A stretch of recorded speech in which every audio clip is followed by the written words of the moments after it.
শান্তি প্রতীক পায়রা এবং বেলুন উড়িয়ে আমাদের অনুষ্ঠানের শুভ সূচনা করলেন আজকে প্রধান অতিথি মহোদয় স্যার।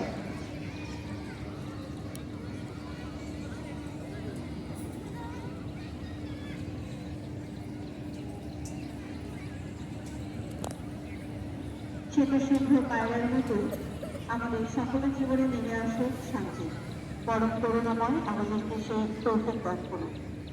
সম্মানিত সভী, আমাদের বিশেষ অতিথির মধ্যে আরো রয়েছে আজকে doctor Faisal Ahmed, senior medical officer.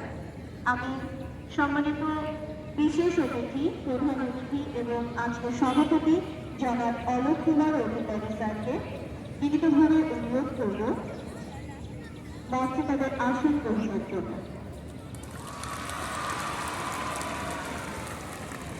এই মুহূর্তে